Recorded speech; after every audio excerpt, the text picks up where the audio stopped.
Twinkle, twinkle, little star, how I wonder what you are. Yay!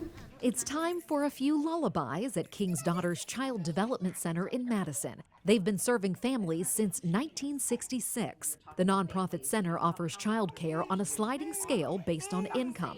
80% of their families receive assistance. Rhonda Trumbo is the executive director. We embrace everyone here, and we try to serve, even if someone can't afford it here, we try to meet them where they are.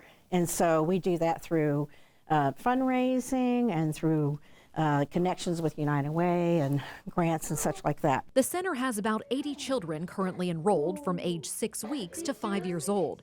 King's Daughters has a wait list for all ages. The longest is for the infant classroom, with 30 families on the list. This is a situation playing out at most child care centers in Middle Tennessee. It's a crisis, and it's very, very challenging. The stress level of the families and the children since the pandemic has been extraordinary. Some people are unaware that, oh, I've been told I should have put on there even before I even thought about having a baby. And I was like, yes, ma'am, that is where we're at, especially in the Nashville area. But you're kind of hearing it nationwide as well. Lee Earls fields calls from parents desperate to find a daycare spot. She's the associate director at King's Daughters and manages the wait list. And I'm even hearing from some places that they have been told that they would be on the wait list for 2 years.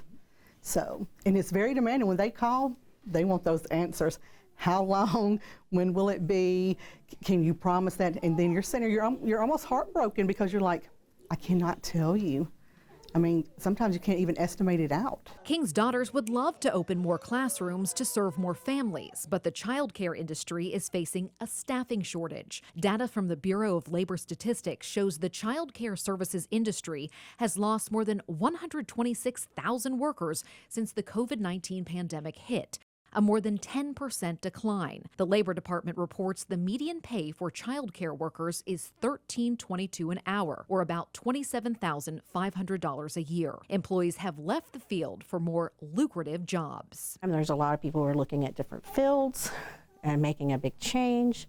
We're also working really hard with our funders and our board and our grant writer to help bring up our pay and our benefits and those kind of things, because early childhood educators have been overlooked for a very long time. At the same time, inflation is driving up King's Daughters' operating budget. Their food costs alone for the children's meals and snacks are up 35%. Good morning, Taylor. How are you? Hey. Despite these challenges, childcare is Trumbo's passion. She's been doing it for more than 25 years. She continues to look for creative solutions to support kids, parents, and staff members through these trying times. In Madison, Haley Wilgus, News 2.